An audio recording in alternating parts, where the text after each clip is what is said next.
Foi também no Tratado das Alcáçovas que se combinaram as célebres terçarias de Moura. Terçaria é uma palavra antiga que significa depósito em poder de terceiro. Quando se discutia, por exemplo, a propriedade de uma coisa, se era de A, se era de B, não ficava nem na posse de A nem de B, mas entregava-se a um terceiro até que se disse quem tinha razão. Ora bem, neste caso, a terceira era a infanta portuguesa Dona Beatriz. Veio viver aqui para Moura e, em poder dela, os reis católicos punham a filha mais velha. E o rei de Portugal pôs o neto mais velho, que era o pequeno infante Dom Afonso, também em poder dela. E aqui deviam esperar que tivessem idade para casar e assim se resolvia a paz ibérica. Quanto à pobre Dona Joana Beltraneja, preferiu entrar num convento onde depois passou o resto da sua vida. As terçarias de Moura foram suspensas ao fim de alguns meses. Os políticos fizeram novos planos, sempre na ideia de unir todas as coroas da Espanha, e as coisas deram muita volta. A verdade é que o tal infante Dom Afonso, filho do nosso futuro Dom João II, sempre acabou por casar com a princesinha Dona Isabel, herdeira do trono de Castela. O príncipe casou e, poucos meses depois, em Santarém, quando cavalgava na ribeira do Tejo, o cavalo tropeçou, caiu, ele partiu o pescoço, morreu.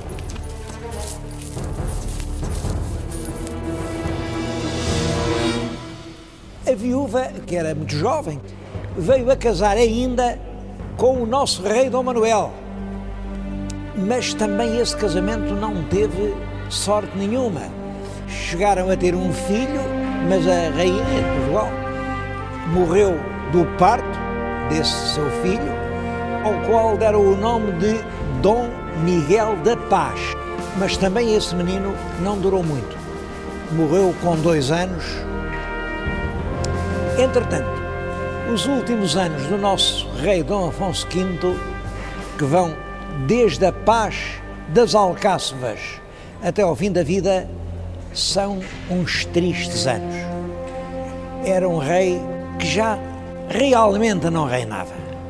Toda a gente sabia que ele tinha só um projeto, era ir recolher-se no claustro do Varatojo e passar ali como monge os últimos anos da sua vida.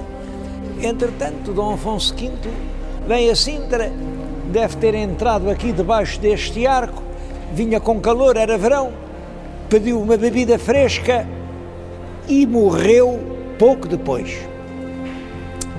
Morreu porque os amigos do rei disseram, bom, foi uma morte natural, morreu porque morreu. Ele não era velho, tinha 50 e poucos anos, mas morreu. Os inimigos de Dom João II disseram, morreu porque o filho o envenenou. Foi peçonha que lhe deram a beber. O Marquês de Montemor, que era irmão do Duque de Bragança, dizia isso a quem o queria ouvir. Andava lá por Castela a acusar o Dom João II de ter assassinado o próprio pai. Dom João II, que sempre negou, deu ordem para que o julgassem e o condenassem à morte. Depois encarregaram os escultores de fazer uma estátua que parecia exatamente o Marquês. Trouxeram-no aqui em Abrantes e no lugar provavelmente em frente da Torre de Homenagem. Cortaram a cabeça da estátua. Era isso que se chamava a execução em estátua. Diz-se que o Marquês, quando recebeu a notícia, teve um desgosto tão grande que morreu. Dom João II herda a coroa portuguesa em 1481. O país estava cheio de problemas. E talvez o problema mais urgente de todos fosse, nessa altura, o da pobreza da coroa. O rei Dom João II costumava dizer: meu pai deixou-me rei das estradas. Dom Afonso V deixara a coroa na miséria e deixara de rastos a própria autoridade real. A preocupação dominante do novo rei é, portanto, restaurar essa autoridade e, para isso, ele segue uma política. Procura abater a força da nobreza, dirigindo-se ao homem que representava a própria nobreza, o mais ilustre fidalgo do país, o Duque de Bragança, Dom Fernando II. Eram ambos bisnetos de Dom João I. Além disso, o Duque de Bragança, Dom Fernando e a Rei, estavam casados com duas senhoras irmãs. Eram, portanto, parentes muito próximos. A verdade é que o Duque foi acusado de estar envolvido numa conspiração contra o Rei, foi julgado por um tribunal constituído inteiramente por juízes escolhidos pelo Rei e foi condenado à morte. Eu estou a contar-lhes isso aqui no palácio em que ele viveu. Chamam esta sala a Sala dos Duques. Hoje é o Museu de Caça de Vila Viçosa, onde os duques viveram antes da construção do palácio, que hoje é o Paço dos Duques. Os documentos que o rei diz ter apreendido nunca foram publicados. Tudo indica que realmente se tratava apenas da coroa se apoderar do imenso património de terras que constituía já então a Casa de Bragança.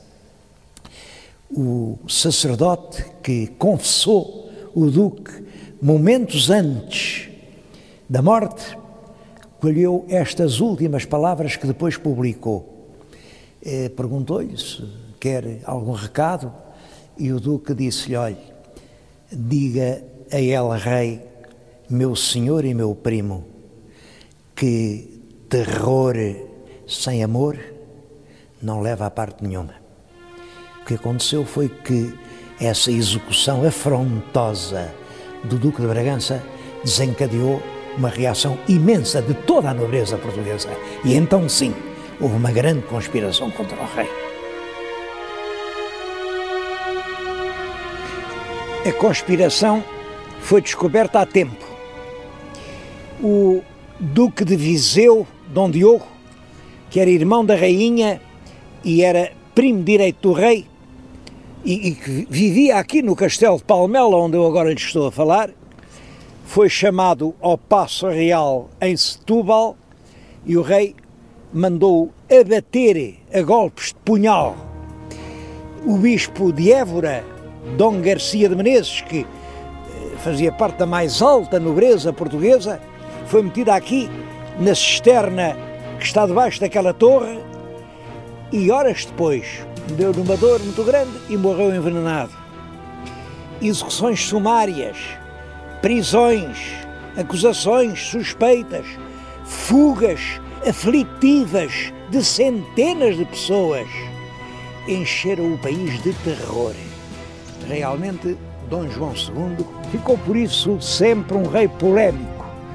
Os admiradores chamaram-lhe o príncipe perfeito e não há dúvida de que lhe devemos dois grandes serviços. O primeiro foi reconstituir a autoridade muito abalada do Estado. O segundo serviço é que é Dom João II quem tem o projeto da descoberta do caminho marítimo para a Índia. Como sabem, o problema era este. A Índia era a região produtora das especiarias.